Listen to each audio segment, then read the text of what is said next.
بسم اللہ الرحمن الرحیم. باب المراقبہ. قال اللہ تعالی الذی یراک حین تقوم وتقلبک فی الساجدین. سورۃ الشعراء.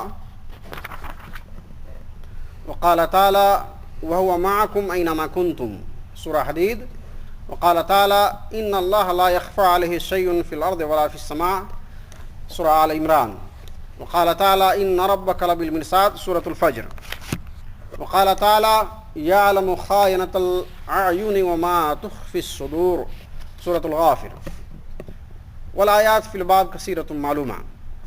اما الاحادیث فالاول عن عمر بن الخطاب رضی اللہ عنہ قال بينما نحن جلوس عند رسول الله صلى الله عليه وسلم ذات يوم إذ طلع علينا رجل شديد بياض الثياب شديد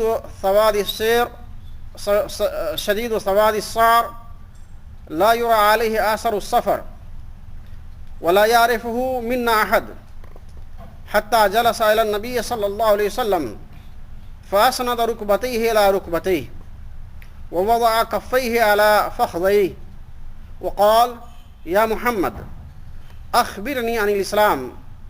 فقال رسول الله صلى الله عليه وسلم الإسلام أن تشهد أن لا إله إلا الله وأن محمدا رسول الله وتقيم الصلاة وتؤتي الزكاة وتصوم رمضان وتحج البيت إن استطعت إليه سبيلا. قال صدقت. فأجبنا له يسأله ويصدقه. قال فأخبرني عن الإيمان.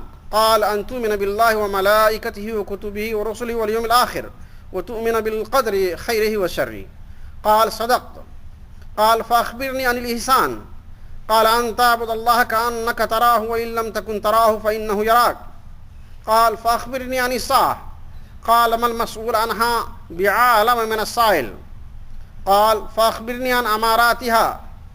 قال أن تلد الأمة ربتها وأن ترى الحفاة العراة العالة رعاء الشاه يتطاولون في البنيان. ثم انطلق فلبس مليا ثم قال يا عمر أتدري من السائل؟ قلت الله ورسوله أعلم. قال فإنه جبريل أتاكم يعلمكم أمر دينكم. رواه مسلم. عن أبي ذر جندب بن جنادة وأبي عبد الرحمن معاذ بن جبل رضي الله عنهما عن رسول الله صلى الله عليه وسلم قال اتق الله حيثما كنت واتبع السيئة الحسنة تمحوها وخالق الناس بخلق حسن. رواه الترمذي وقال حدیث حسن. انتہا درس اليوم. ترجمہ و تشریح. یہ مراقبے کی باب میں ہے. مراقبہ سے کیا مراد ہے؟ اللہ کی طرف دھیان دینا اس کو مراقبہ کہتے ہیں. اور آگے تشریح میں کروں گا اور جب اس مقام پر یہ بات آئے گی تب اسے ابھی باب کا معنی بتایا ہوں. اس میں 3-4 آیتوں کا ایک چھوٹا چھوٹا ٹکڑا بیان کیا ہے. پوری آیت کا نہیں, ایک آیت سے تھوڑا تھوڑا سا بیان کیا ہے, بلکہ کہیں پوری آیت بھی ہے. پہلی آیت جو ہے سورہ شعراء کی ہے, آیت نمبر 218-219. اس میں اللہ تعالیٰ فرماتا ہے وہ جو تجھے دیکھتا ہے جب تو اکیلا کھڑا ہو کر نماز پڑھتا ہے اور سجدہ کرنے والوں کے ساتھ تیری نقل و حرکت بھی دیکھتا ہے. اس میں 2 بات بیان کیا کہ جب تم اکیلا نماز کھڑے ہو کے پڑھتا ہے تب بھی اللہ تعالیٰ تم کو جانتا ہے, اور لوگوں کے ساتھ جماعت میں تم سجدے کرتے ہو تب بھی اللہ تعالیٰ جانتا ہے. یہ سورہ شعراء کے آیات نمبر 218-19 میں لکھا ہوا ہے. یعنی اس کا مطلب ہے کہ اللہ تعالیٰ آپ کو دیکھ رہا ہے. اور سورہ حدید میں لکھا ہوا ہے وَهُوَ مَعَكُمْ أَيْنَمَا كُنتُمْ, وہ تمہارے ساتھ رہتا ہے تم جہاں بھی رہو. اللہ تعالیٰ تمہارے ساتھ ہر وقت ہوتا ہے جہاں بھی رہو. یعنی تم یہ سمجھو کہ تم کو کوئی نہیں دیکھ رہا ہے مگر وہ دیکھتا ہوتا ہے. وہ سمجھتے ہو، تم سمجھتے ہو کہ میں اکیلا ہوں لیکن تمہارے ساتھ کوئی ہوتا ہے. تم سمجھتے ہو کہ تمہارے گواہوں پر، تمہارے گناہوں پر کوئی گواہ نہیں ہے لیکن کوئی نہ کوئی گواہ ہوتا ہے. یعنی تم خالی نہیں ہوتے ہو. آگے اللہ تعالیٰ فرماتا ہے جو سورہ آل عمران میں ہے، اللہ تعالیٰ کے پاس جو زمین و آسمان میں ہے کوئی چیز چھپا ہوا نہیں ہے. اللہ کی نظر میں زمین و آسمان میں جتنی چیز ہے، آپ تصور کیجئے زمین کی گہرائی میں کچھ ڈال دیجئے، کسی کا مال چوری کر کے زمین کے اندر دفن کر دیجئے، اس کو بھی اللہ جانتا ہے. اور جس کو کوئی نہیں جانتا ہے سوائے آپ کے، پھر بھی اللہ جانتا ہے اس کو. سورہ فجر میں لکھا ہے، آمپرا میں سورہ الفجر میں لکھا ہے ان ربک بالمرصاد، بے شک تیرا رب البتہ گھاٹ میں ہے. گھاٹ میں رہنے کا مطلب یہ آگے، اس کے آگے والی آیت میں بتایا ہے اللہ تعالیٰ، اور اس سے پہلے بھی بتایا ہے. اس سے پہلے تو فرعون اور شداد اور دوسرے ظالم قوموں کا ذکر کیا ہے کہ ظالم قوم کو اللہ تعالیٰ کیسے چھوٹ دے دے کر کے ظلم پر ظلم اور بڑا بڑا فرعون بن گیا. پھر اللہ تعالیٰ جب رسی آتی ہے تو سر کو ختم کر دیتا ہے. اور یہ تو اس سے اس آیت سے پہلے بیان کیا ہے. اس آیت کے بعد بیان کیا ہے کہ یہ بھی اللہ تعالیٰ ہاتھ میں لگا رہتا ہے کہ انسان کو پیسہ دے کر کے آزماتا ہے، کبھی اس کو پیسہ چھین کر کے آزماتا ہے، کبھی غریبی دے کے آزماتا ہے، کبھی دولت دے کے آزماتا ہے. دونوں طرف سے اللہ تعالیٰ انسان کا امتحان لیتا ہے. اور آخری آیت میں اللہ تعالیٰ فرماتا ہے کہ اللہ تعالیٰ خیانت کرنے والی آنکھوں اور سینوں میں دفن جو علم ہے اس کو بھی جانتا ہے. اب ایک ہم آنکھیں ہیں، آنکھ کے کونے سے کسی کو دیکھ لیتے ہیں کہ کسی غلط چھوٹے سے اسے کر کے دیکھ لیتے ہیں، یعنی اس چیز کو بھی اللہ تعالیٰ، اس حرکت کو بھی اللہ تعالیٰ جانتا ہے. ایک سیدھے سیدھے نہیں، ایک چھپ کر کے بھی کسی کو دیکھتے ہیں اس کو بھی اللہ جانتا ہے کہ اس نے جو ہے خیانت کی، آنکھ کو غلط استعمال کیا ہے. صحیح. تو یہ قرآن شریف میں اس طرح کی بہت سی آیت ہے، لگ بھگ 100-200 آیتیں ہیں جس میں اس طرح کی معنی ہے کہ اللہ تعالیٰ کا علم ہر چیز پر محیط ہے. وَهُوَ عَلَىٰ كُلِّ شَيْءٍ عَلِيمٌ. اللہ ہر چیز کو جانتا ہے اور ہر چیز کا احاطہ بھی رکھتا ہے. یہ قرآن شریف کا. آگے چلتے ہیں، جو چونکہ باب رکھا، اس کا باب کا نام رکھا مراقبہ. اللہ ہر چیز کو دیکھتا ہے، ہر انسان کو دیکھتا ہے. یا تم اللہ کی طرف دھیان کرو تو کیسے دھیان کرو، ایسا کھوٹ نہیں ہونا چاہیے. دھیان کرو تو پورے طور سے اللہ کی طرف کہ اللہ تعالیٰ مجھ کو دیکھ رہا ہے تو میں اللہ تعالیٰ کی طرف رجوع کر لوں، اس کی طرف توجہ کروں. تھوڑا نہیں کہ تھوڑا لوگوں کو دکھانے کے لیے بھی کر لوں اور تھوڑا اللہ تعالیٰ کو بھی منا لوں. اللہ تعالیٰ کو عمل میں شرکت نہیں چاہیے، وہ شرک ہے. کہ تھوڑا عمل آپ انسان کو دکھانے کے لیے کر لو اور تھوڑا عمل اللہ کو خوش کرنے کے لیے کر لو تو اللہ تعالیٰ اس کو کہتا ہے شرک. اور شرک کو اللہ تعالیٰ معاف نہیں کرتا. اسی کو کہتے ہیں، اس کو جو بتاتے ہیں شرک فی العمل، شرک فی العقیدہ. تو اعتقاد میں شرک ہو یا عمل میں شرک ہو، دونوں شرک ہے. اور اللہ تعالیٰ قرآن میں دو جگہ اور کئی جگہ فرمایا کہ شرک کو اللہ تعالیٰ معاف نہیں کر سکتا. مشرک کو معاف نہیں کرے گا اللہ تعالیٰ، باقی سب کو معاف کر دے گا. یعنی اللہ کے عمل میں جو شریک کرے گا کسی کو، اس کو معاف نہیں ہے، اس کی معافی نہیں ہے. اب حدیث پڑھتا ہوں، 2 حدیث پڑھاؤں. ایک لمبی سی حدیث سب کو معلوم ہے، وضاحت کروں گا تو معلوم ہو جائے گا. یوں ہی بتاتا ہوں. حضرت عمر بن خطاب رضی اللہ تعالیٰ عنہ، سب کو معلوم ہے ان کی شخصیت کو. وہ خود روایت فرماتے ہیں کہ ہم لوگ ایک دن رسول اللہ صلی اللہ علیہ وسلم کی خدمت میں تشریف فرما تھے، بیٹھے ہوئے تھے، صحابہ کی ایک جماعت تھی. ایک شخص آئے جن کے کپڑے ضرورت سے زیادہ سفید، جن کے بال ضرورت سے زیادہ کالا. یعنی بال کالا ہے تو بہت کالا ہے، اتنا کبھی کبھی کسی کو دیکھا نہیں. کپڑے اتنا سفید پہنا ہوا کہ دنیا میں کسی کے پاس ایسا کپڑا ہو نہیں سکتا ہے. اور ہم میں سے کوئی جانتا بھی نہیں ہے. ہم میں سے کوئی جانتا نہیں کا مطلب ہے کہ وہ آدمی ہمارے گاؤں کا نہیں ہے، ہمارے شہر کا نہیں ہے، مدینہ کا نہیں ہے. اب باہر کا اگر ہے تو ضرور اس کے کپڑے پر گندا ہوگا، باہر کا ہے تو ضرور اس کے بال میں گرد و غبار، جو یہاں ڈیزرٹ کا جو ہے گرد و غبار اڑ کے جاتا ہے وہ بھی لگا ہوگا. نہ یہ ہے، نہ کپڑے گندے ہیں، نہ بال گندا ہے. یہ کہنے کا مطلب یہ ہے کہ ہمارے سماج کا آدمی نہیں ہے، ہمارے سوسائٹی میں رہنے والا نہیں ہے. ایسا آدمی اجنبی آیا اور کسی سے پوچھا نہیں، سیدھے رسول اللہ صلی اللہ علیہ وسلم کے پاس پہنچا اور یوں بیٹھ گیا، جیسے کہ ایک طالب علم سامنے استاد کے بیٹھتا ہے، دونوں پاؤں لگا کر کے آپ نے ہاتھ پر ایسے رکھ لیا، اور اس کا دوسرا ترجمہ کریں کہ دوسرے کے زانوں پر ایسے ہاتھ رکھ لیا، انہوں نے دوسرے کے زانوں پر ایسے ہاتھ رکھ لیا۔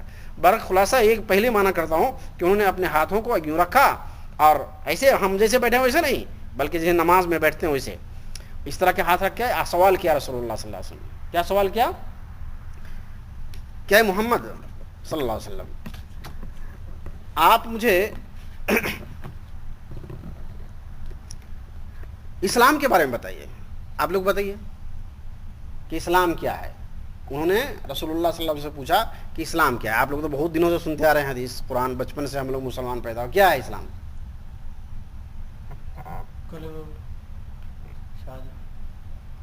اچھا بتائیے، اور اسلام کیا ہے؟ ایمان کیا ہے؟ اچھا ایمان کیا ہے؟ اللہ کے اوپر بھروسہ رکھنے کا، رسول صلی اللہ علیہ وسلم آخری پیغام۔ اچھا انہوں نے کیا فرمایا؟ دیکھیے رسول اللہ صلی اللہ علیہ وسلم نے جواب دیا، کیا اسلام کا جواب دے رہے ہیں کہ اسلام وہ ہے کہ تم اس بات کی گواہی دو کہ اللہ کے علاوہ کوئی معبود نہیں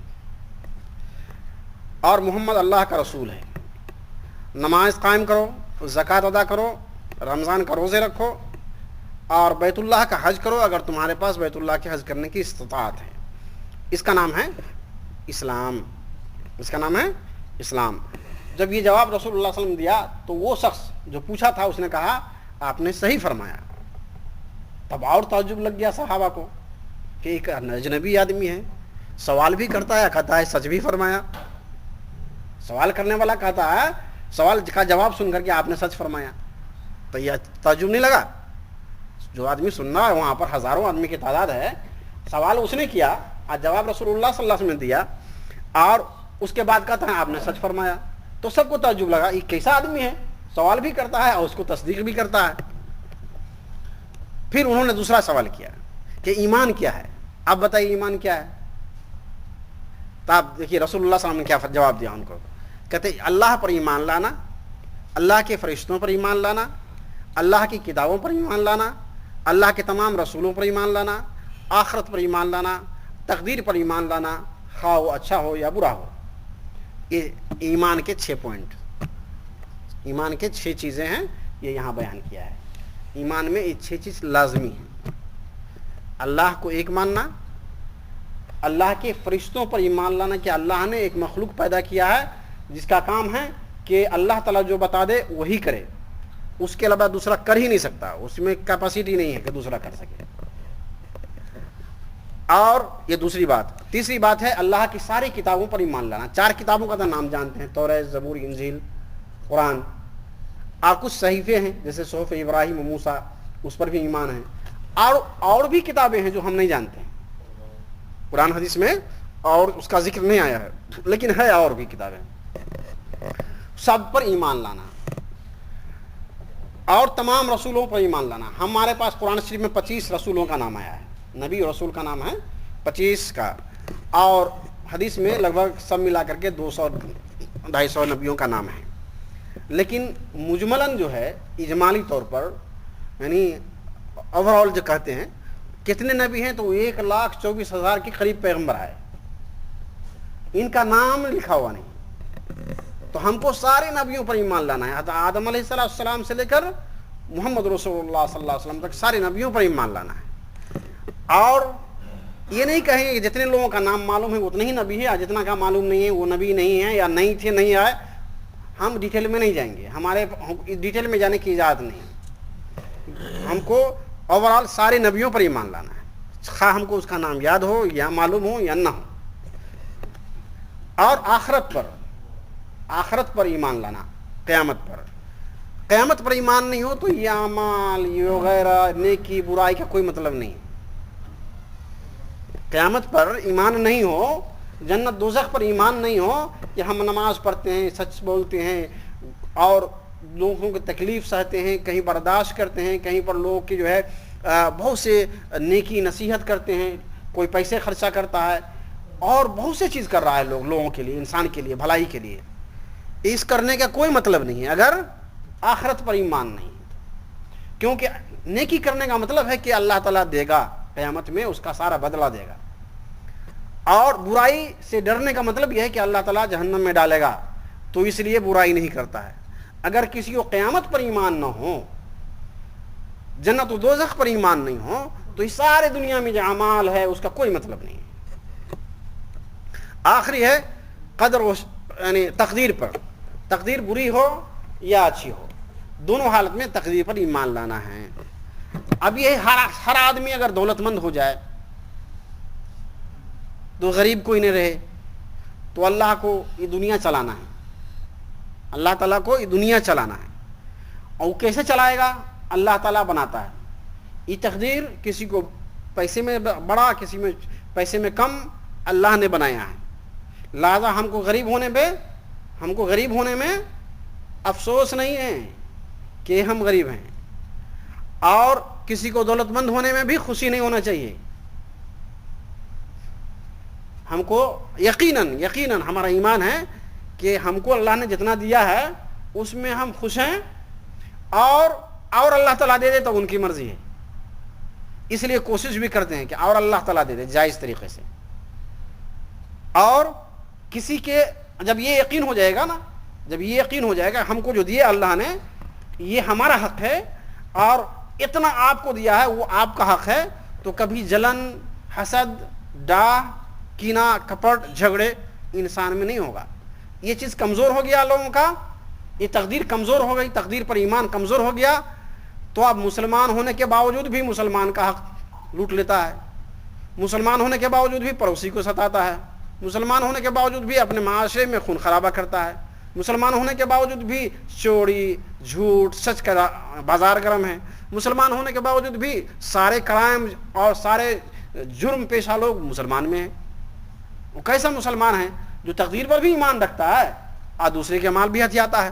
وہ کیسا مسلمان ہے جو تقدیر پر بھی ایمان لاتا ہے اور دوسری کے بال بچے اس کی عزتوں پر بھی ہاتھ ڈالتا ہے؟ وہ کیسا مسلمان ہو سکتا ہے؟ ایک آدمی اللہ کے ساتھ تو غلطیاں کر سکتا ہے کیونکہ اللہ تعالیٰ بہت بڑا ہے اور وہ معاف کرنے والا بھی ہے، لیکن ایک بندہ جو میرے ہی طرح کا ہے، ایک انسان جو میرے ہی طرح کا ہے، اس کے پاس بھی 2 ہاتھ، 2 پاؤں، 2 آنکھیں ہیں، 2 کان ہیں، پھر اس بندے کو نقصان کیوں پہنچاتے ہیں؟ اس میں تو برابر ہیں. تو لہذا ایک انسان برابر انسان ہے. اس کے بارے میں بتایا ہے، فتح الغیب میں لکھا ہے کہ دولت مند وہ ہے، فتح الغیب میں لکھا ہے کہ دولت مند وہ ہے جو اپنی طرح کے انسان سے غنی ہو جائے. اس کا تشریح یہ ہے کہ دولت مند اس لیے کہ یہ بندہ ہے، وہ بندہ ہے، دولت مند ہے، مال والا ہے، لیکن ہم کو اس سے مال سے پتہ نہیں، وہ ہمارے جیسے انسان ہے، اس لیے ہم کو اس سے لاپرواہ ہونا چاہیے. اور غریب وہ ہے، فقیر وہ ہے جو اپنے ہی طرح کے لوگوں سے مانگنا چھوڑ دے. یہ آدمی فقیر ہونے کے باوجود بھی سمجھتا ہے دوسرا کو بھی وہ بھی فقیر ہے، جو حال میرا ہے وہ حال اس کا ہے. پیسے تو آنا جانا لگا ہوا ہے، پیسے کی کوئی حیثیت نہیں ہے، کتنا دن پیسہ رہے گا. کوئی آدمی امیر پیدا ہوا، امیر بن کے مرا، بہت کم لوگ. کوئی فقیر بن کے پیدا ہوا، دولت مند بن کے مرا، ایسا بے شمار لوگ ہوا. تو گویا کوئی ضروری نہیں کہ جو آج غریب ہے کل بھی غریب رہے گا، نہیں. آج جو دولت مند ہے کل بھی دولت مند رہے گا، کوئی گارنٹی نہیں ہے. لہذا تقدیر پر ایمان جو ہے جتنا مضبوط اگر انسان کا اگر ہو جائے تو دنیا کے سارے جھگڑے کا حل ہے. یہی تقدیر کا ایمان. ایک حدیث میں بتاتے چلوں، وہ حدیث حضرت ابو امامہ رضی اللہ تعالیٰ عنہ سے مروی ہے. اس حدیث میں لکھا ہے کہ جو تقدیر کو کچھ نہیں بدل سکتا ہے سوائے دعا اگر کریں تو تقدیر کو اللہ تعالیٰ بدل سکتا ہے. اگر آپ کوئی مصیبت میں پھنسے ہیں اور آپ چاہتے ہیں کہ آپ اپنے مصیبت کو سے آزاد ہونا چاہتے ہیں، تو آپ دعا کیجیے اللہ تعالیٰ سے، اللہ تعالیٰ آپ کو مسائل میں حل کرے گا. یعنی آپ کی تقدیر، بگڑی ہوئی تقدیر کو اللہ تعالیٰ آپ کی دعاؤں کی طاقت سے بدل سکتا ہے. اور اسی حدیث میں یہ بھی لکھا ہے کہ آدمی کی عمر لمبی نہیں، بڑی نہیں ہو سکتی ہے، جو تقدیر میں ہے اس تقدیر سے آپ کی عمر بڑی نہیں ہو سکتی ہے مگر بر و احسان کر کے. اگر آپ احسان کرتے ہیں تو اللہ تعالیٰ آپ کی تقدیر اور آپ کی عمر بڑھا سکتا ہے. یہ اللہ تعالیٰ کر سکتا ہے دو کام کا. جو تقدیر میں اگر آپ کے لیے برائی بھی لکھ بھی دی گئی ہے, اگر چاہتے ہیں کہ وہ ہٹ جائے تو آپ دعائیں کیجئے. آپ دیکھیے آپ کے اللہ تعالیٰ حل کا مقصد ہے کہ آپ کو یقین ہو آپ کی دعاؤں پر کہ جو دعا کر رہے ہیں یہ میری دعا ہے اور سننے والا بھی میرا رب ہے, تو انشاءاللہ آپ کے مسائل حل ہوں گے. تو اتنی باتوں پر آج اکتفا کرتا ہوں. حدیث اور باقی ہے, پڑھ رہا ہوں. تو انہوں نے کہا صدق, صحیح کہا, فرمایا آپ نے. پھر تیسرا سوال کیا کہ آپ احسان کے بارے میں بتائیے. احسان کیا ہے؟ احسان کا مطلب ہے عام طور پر کہ کوئی آپ کے کوئی مانگنے والا کوئی ضرورت مند ہے اس کو تھوڑا دے دیجئے, وہ احسان ہے. اللہ کے زبان میں یہی مراقبہ ہے. اللہ کے اصطلاح میں یہاں جو ہے احسان کے معنی ہے مراقبہ, یعنی اللہ آپ کو دیکھ رہا ہے, آپ اللہ کو دیکھ رہے ہیں, اس کو کہتے ہیں مراقبہ. اس حدیث میں بتایا گیا اس کو احسان. آپ کو اللہ دیکھ رہا ہے, آپ اللہ کو دیکھ رہے ہو, یہ دونوں کی کیفیت کا نام احسان ہے. یہ ہائی لیول ہے. اگر آپ اللہ کو نہیں دیکھ پا رہے ہو تو اللہ آپ کو دیکھ رہا ہے, یہ سیکنڈ لیول ہے, لو لیول. یعنی دو کیٹیگری ہوا, ایک تو آپ بھی اللہ کو دیکھ رہے ہو, اللہ بھی آپ کو دیکھ رہا ہے, یہ فرسٹ لیول ہوا. ایک یہ ہے کہ آپ اللہ کو تو نہیں دیکھ پا رہے ہو لیکن اللہ آپ کو دیکھ رہا ہے. یہ دونوں کو اللہ نے کہا, رسول اللہ صلی اللہ علیہ وسلم فرمایا دونوں کو احسان. کیا فرمایا؟ احسان. اسی کو بڑے اولیاء کرام لوگ اس کو مراقبہ کہتے ہیں. انہوں نے اس باب کا نام مراقبہ ہی رکھا ہے, اس چیپٹر کا نام مراقبہ رکھا ہے.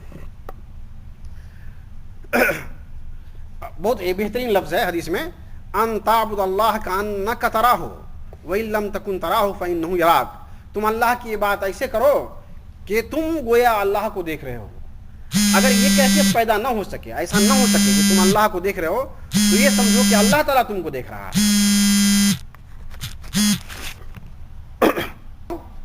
پھر انہوں نے سوال کیا کہ آپ یہ بتائیے, چوتھا سوال ہے کہ قیامت کب ہوگی. آگے کہتا ہوں. تو انہوں نے کہا کہ سوال کرنے والے سے زیادہ سوال پوچھے جانے والا آدمی نہیں جانتا. یعنی جبرائیل علیہ السلام تھے وہاں پر, انہیں جو سوال کر رہا ہے وہ اس بارے میں زیادہ جانتا ہے مجھ سے. انہیں رسول اللہ صلی اللہ علیہ وسلم نے فرمایا کہ مجھے معلوم نہیں ہے قیامت کب ہوگی, وہ رسول اللہ صلی اللہ علیہ وسلم کو معلوم نہیں. رسول اللہ صلی اللہ علیہ وسلم نے فرمایا کہ جو پوچھتا ہے اگر جانکاری ہو سکتی ہے تو ان کو زیادہ ہو سکتا ہے, مجھ کو نہیں. پانچواں سوال کہ پانچواں سوال یہ, اگر آپ کو معلوم نہیں قیامت کب ہوگی تو یہ بتائیے کہ اس کی نشانیاں کیا ہیں. تو یہاں پر ساری نشانیاں نہیں بیان کیا گیا, موٹا موٹی دو بتا دیا گیا ہے. ایک فرمایا کہ ان تلد الامۃ ربتہا. ایک تو یہ ہے کہ ایک باندی اپنے آقا کو جنم دے. باندی کہتے ہیں اس عورتوں کو, زرخرید عورت غلام کو جو کسی کی غلامی کرے, پیسے سے خرید لیا ہو جیسے پہلے زمانے میں چلتا تھا, اس کے پیٹ سے ایسا پیدا ہو جو آقا کا کام بن جائے. اب اس کی تشریح میں کرتا ہوں ایسے کہ اس عورت کے پیٹ سے جو بچہ پیدا ہو وہ اس عورت پر حکومت کرے, یعنی اپنا بیٹا اپنے ماں پر حکومت کرے. ایک مطلب یہ ہوا. یا صحیح میں وہی بات ہے جو لفظوں میں ہے کہ جو یعنی غلام زادہ, غلام کے بچہ, غلام جو پیدا ہوا وہ بچے حکمران بن جائے, ملک کا بادشاہ بن جائے. تو دونوں شکل, دونوں معنی لیتے ہیں. ایک تو یہ کہ بیٹا ماں پر حکومت کرے, ایسا یعنی بد مزاج بچہ پیدا ہو کہ ماں کی نہیں سنے بلکہ ماں اس کی سنے. اور دوسرا معنی وہی کہ غلام پیدا ہوا بچہ وہ بادشاہ بن جائے. دونوں شکل میں کہتا ہے. یہ جو ہے علامت قیامت میں سے, قیامت کی علامتوں میں سے ایک یہ دو ہے. دونوں کا ایک ہی ہے, دو تشریح کی ہے اس کی. دونوں تشریح محدثین نے لیا, میں اپنی طرف سے نہیں کیا ہوں, محدثین نے یہ دونوں تشریح کیے ہیں. اور آگے ہے نمبر 2 میں چلتا ہوں. ان تر الحفاۃ العراۃ العالہ رعاء الشاة یتطاولون فی البنیان، یہ بھی بہت اہمیت کا معنی ہے کہ آپ دیکھیں گے کہ ننگے پاؤں چلنے والے، کہ مطلب جوتا نہیں ہے پاؤں میں، عورات ننگے سر چلنے والے، العالی فقیر، اور گائے بکریوں کے ریوڑ چرانے والے لوگ. یہ چار بات بتائی کہ ننگے سر، ننگے پاؤں اور فقیر، بکریاں چرانے والے، چار بات بتائی نہیں. کہتے ہیں یتطاولون فی البنیان، ایسا وقت آئے گا کہ لمبی لمبی بلڈنگ بنانے میں ایک دوسرے سے آگے بڑھنے کی کوشش کریں گے. ہم لوگ ترجمہ کرتے تھے پہلے اس کا کہ لمبی لمبی بلڈنگ بنائیں گے. علی جب سمجھا، اس کو اور غور کیا تو اس میں اور بہت معنی ہیں. تو سمجھ میں آیا کہ صرف بنانا بڑی بات نہیں، مطلب کوئی بنا لیا، ضرورت پڑی کسی کو بنا لیا، لیکن یہ آئے گی بات کہ فلاں نے بنایا تو میں کیوں پیچھے رہوں، وہ بھی بنا کیا ہے، اس سے بڑا بنا کے دکھائے گا. یہ کیفیت جب پیدا ہو جائے تو سمجھو کہ قیامت قریب آ گیا ہے. یہ بھی قیامت کے نشانیوں میں سے ایک نشانی ہے.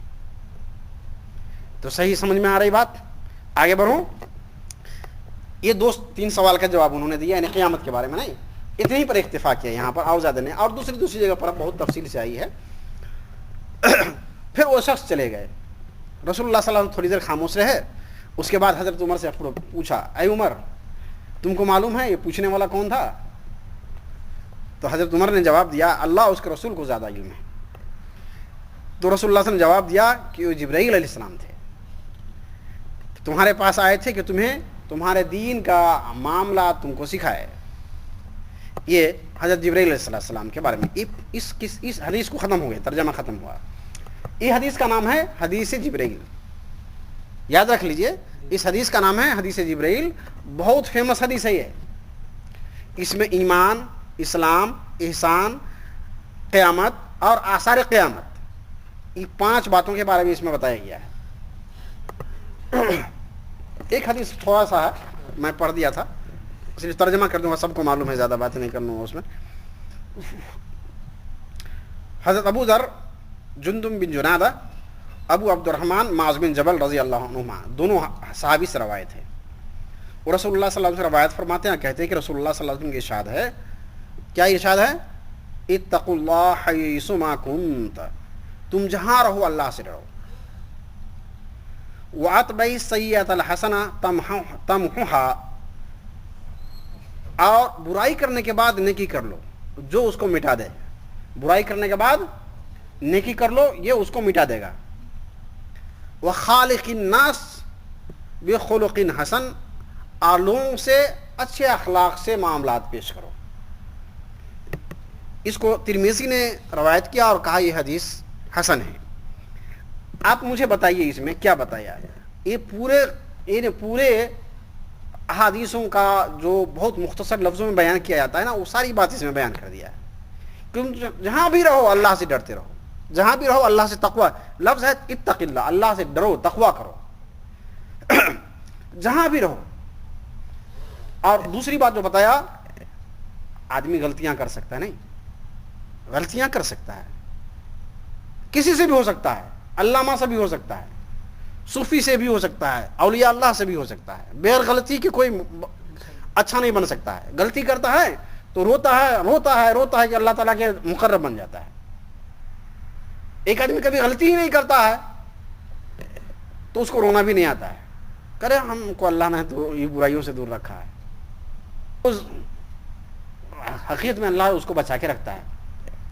اس کا بھی ایک مقام ہے، جو غلطی نہیں کرتا اس کا بھی بہت بڑا مقام ہے. اور جو غلطی کرتا ہے اور اس پہ توبہ کر لیتا ہے اس کا بھی بڑا مقام ہے. لیکن پہلا مقام اسی کا ہے جو غلطی نہیں کرتا ہے. اور اس کا بھی بہت چھوٹا مقام نہیں ہے، جو پہلی بار غلطی کرتا ہے اور دوسری بار توبہ کرتا ہے، اس کا بھی مقام بڑا ہے. تو یہاں پر بتایا کہ کوئی غلطی کرنے کے بعد فوراً کوئی نیکی کر لو. فوراً نیکی کرنے کا مطلب 2 ہے، توبہ بھی کر لو اور کوئی اچھا کام کر لو. یعنی کسی کو آپ نے ٹھیس پہنچا دیا، تھوڑی دیر کے بعد گئے، بھائی معاف کر دو، میں نے آپ کو یہ بات کہہ دیا، کچھ ایسی جو کہنا نہیں چاہیے تھا، آپ اس کو منا لیے. ایک تو یہ بات ہوئی. اس طرح سے آپ نے ایک نیکی کر لی اور وہ بات دھل گیا، یا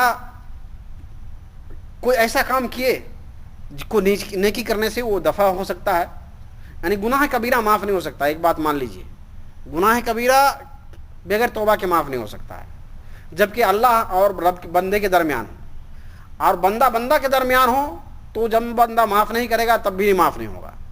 اس لیے حقوق العباد ہے، مانے کسی کا پیسہ میں بےایمانی کر لوں تو اللہ تعالیٰ کیوں معاف کرے گا مجھ کو؟ وہ بندہ معاف کرنا چاہیے پہلے، کیونکہ اللہ کا تو میں نے کچھ نہیں کیا نا، اللہ کا تو کچھ نہیں کیا میں نے. اللہ کا نماز پڑھتا ہی ہوں، روزہ رکھتا ہی ہوں، سب کچھ کرتا ہوں، اللہ کا کام ہے وہ. لیکن پیسہ تو چوری کیا کسی اور کا، بےایمانی کیا کسی اور کا، خیانت کیا کسی اور کا، تو جس کا کیا اس سے معافی مانگنا ہے پہلے، تب اللہ سے. تو یہ ہے. تیسری ہے خالق الناس بخلق الناس، جب بھی کسی آدمی سے بات کرو، معاملات کرو تو اچھے اخلاق سے معاملہ کرو.